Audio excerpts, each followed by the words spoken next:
Assalamualaikum warahmatullahi wabarakatuh. Perkenalkan, nama saya Nanda Fatimatu Zahra. Di sini saya akan menyampaikan beberapa materi mengenai model Taba, model Miller-Seller. Untuk yang pertama, model Taba. Model Taba ini adalah modifikasi dari model Taylor, di mana penekanannya pada pemusatan perhatian guru. Pada teori Taba ini mempercayai bahwa guru merupakan faktor utama dalam usaha pengembangan kurikulum. Guru harus aktif penuh dalam pengembangan kurikulum. Untuk pengembangan kurikulum yang dilakukan guru, yaitu sebagai inovator dalam pengembangan kurikulum. Untuk pengembangannya lebih bersifat induktif dan berbeda dengan model tradisional. Untuk langkah-langkah dalam model Taba, yang pertama membuat unit-unit eksperimen bersama dengan guru-guru. Untuk yang harus dipersiapkan yaitu perencanaan berdasarkan pada teori-teori yang kuat, dan yang kedua, eksperimen harus dilakukan di dalam kelas dengan menghasilkan data yang empirik dan teruji. Nah, bagaimana untuk merancang itu? Nah, ini ada tahapannya. Yang pertama, mendiagnosis kebutuhan. Kedua, merumuskan tujuan-tujuan khusus. Yang ketiga, kita harus memilih isi. Setelah itu, mengorganisasi isi, memilih pengalaman belajar, mengorganisasi pengalaman belajar, kemudian kita evaluasi dan melihat sekuens dan keseimbangan. Untuk langkah yang kedua, setelah membuat unit-unit eksperimen tadi, kita menguji unit eksperimen. Pengujian ini dilakukan untuk mengetahui tingkat validitas dan kepraktisan sehingga dapat menghimpun data bagi penyempurnaan. Langkah yang ketiga, yaitu kita mengadakan revisi dan konsolidasi. Perbaikan dan penyempurnaan dilakukan berdasarkan pada data yang sudah kita himpun sebelumnya.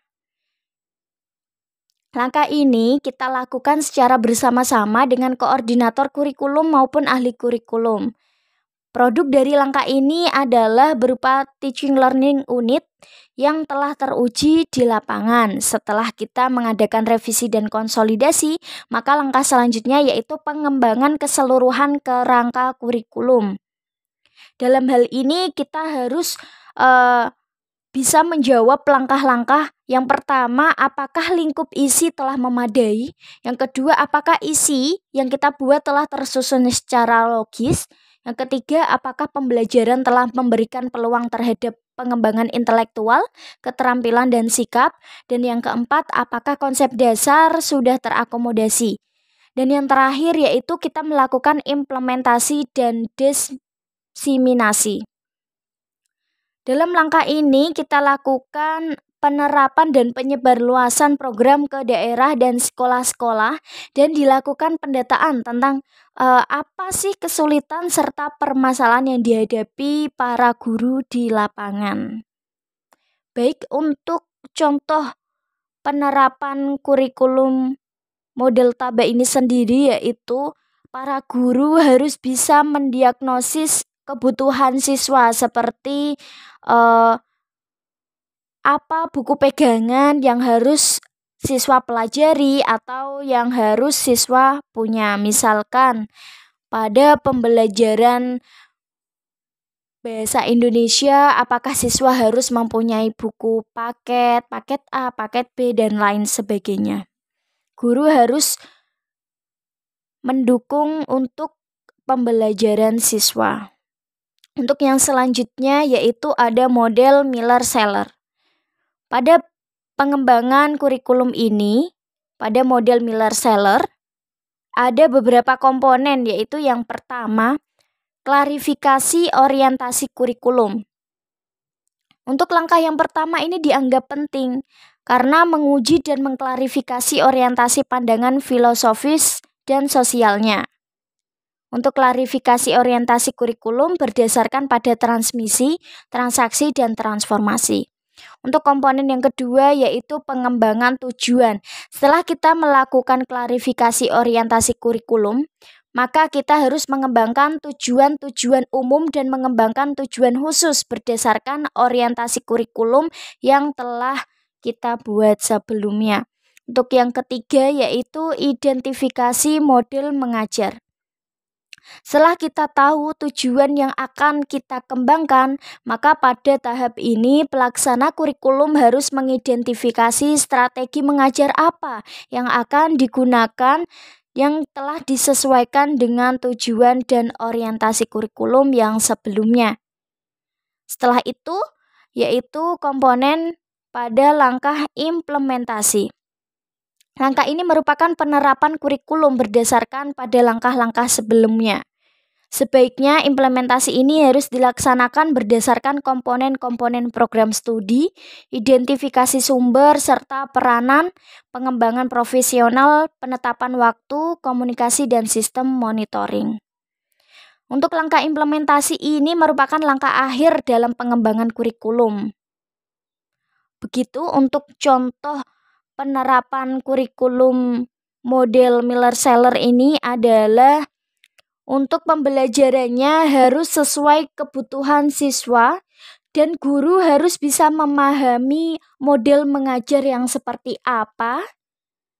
Contohnya, semisal siswa harus kita ajar dengan menggunakan mengajar diskusi, maka kita harus mengajar melakukan diskusi yang enak.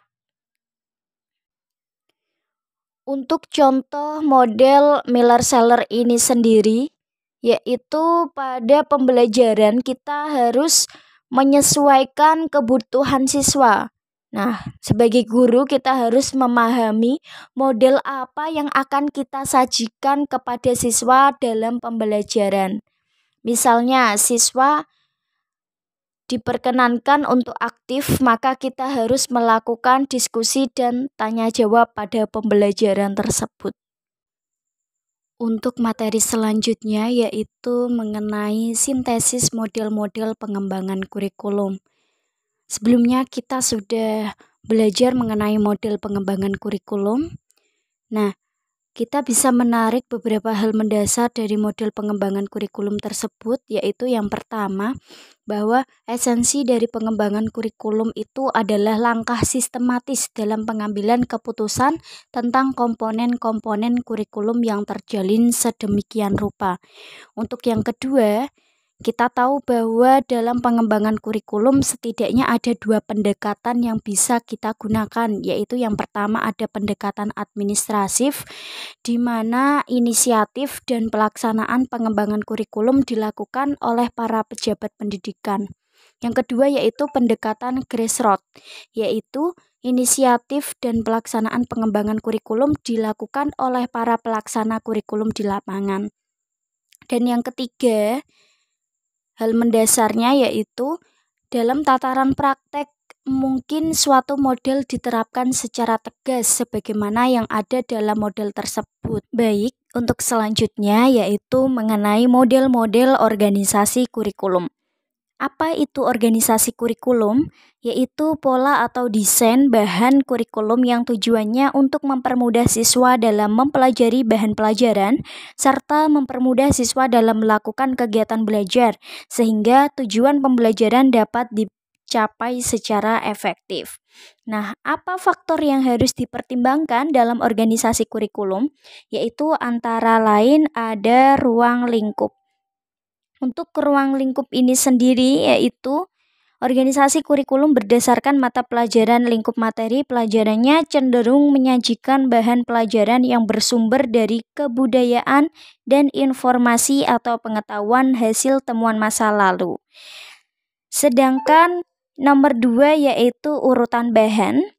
Nah, tidak hanya lingkup materi pelajaran saja yang harus diperhatikan dalam organisasi kurikulum, tetapi juga bagaimana urutan bahan tersebut harus disajikan dalam kurikulum.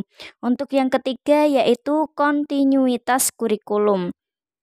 Kontinuitas di sini tuh perlu diperhatikan, terutama berkaitan dengan substansi bahan yang dipelajari siswa.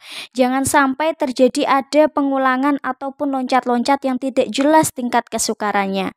Selanjutnya yang keempat yaitu keseimbangan bahan pelajaran perlu dipertimbangkan dalam organisasi kurikulum. Semakin dinamis perubahan dan perkembangan dalam ilmu pengetahuan, sosial budaya maupun ekonomi akan berpengaruh terhadap dimensi kurikulum. Untuk selanjutnya yang terakhir yaitu ada keterpaduan. Itu tadi faktor yang harus dipertimbangkan dalam organisasi kurikulum. Untuk selanjutnya, bahan pelajaran yang dipelajari siswa juga perlu dikemas dan diklasifikasi dalam bentuk desain kurikulum. Secara umum ada dua model organisasi kurikulum, antara lain yang pertama, jika kita lihat berdasarkan mata pelajaran, ini ada dua bentuk kurikulum. Yang pertama, mata pelajaran yang terpisah-pisah, dan yang kedua, mata pelajaran gabungan. Dua bentuk kurikulum ini mempunyai kelebihan dan kekurangan masing-masing. Untuk yang pertama, mata pelajaran yang terpisah-pisah mempunyai kelebihan antara lain bahan pelajaran disusun secara sistematis, logis, sederhana, dan mudah dipelajari. Untuk yang kedua, dapat dilaksanakan untuk mewariskan nilai-nilai dan budaya terdahulu.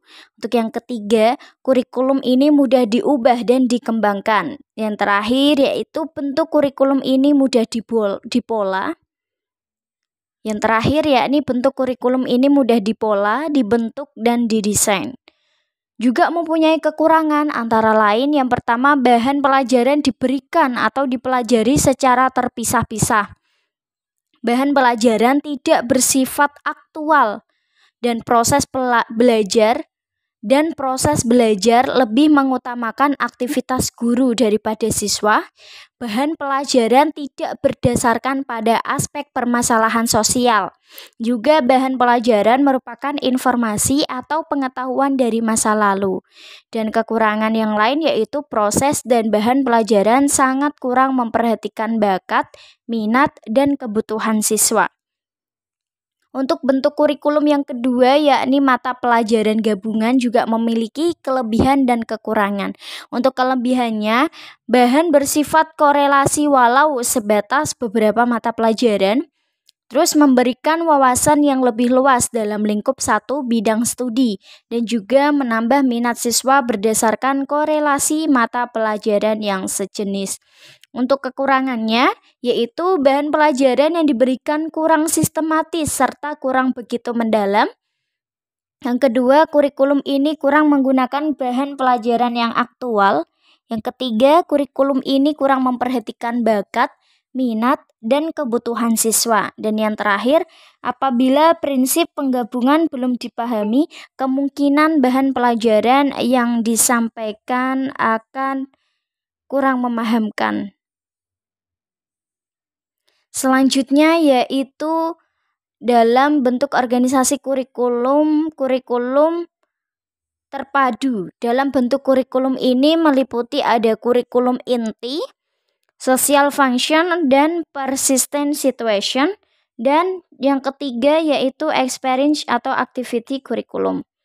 Apa itu kurikulum inti? Yaitu pada kurikulum ini selalu menggunakan bahan-bahan dari berbagai mata pelajaran atau disiplin ilmu guna menjawab atau menyelesaikan. Yang pertama yaitu kurikulum inti. Pada kurikulum ini selalu menggunakan bahan-bahan dari berbagai mata pelajaran atau disiplin ilmu guna menjawab atau menyelesaikan permasalahan yang dihadapi atau yang dipelajari siswa. Untuk yang kedua yaitu social function. Kurikulum ini didasarkan analisis kegiatan-kegiatan manusia dalam masyarakat. Dan yang ketiga ada experience atau activity kurikulum. Nah, pada bentuk kurikulum ini, kegiatan-kegiatan siswa dalam rangka membentuk kemampuan yang terintegrasi dengan lingkungan, mampu dengan potensi siswa. Terima kasih, itu tadi penjelasan dari saya. Mohon maaf apabila ada kesalahan. Wassalamualaikum warahmatullahi wabarakatuh.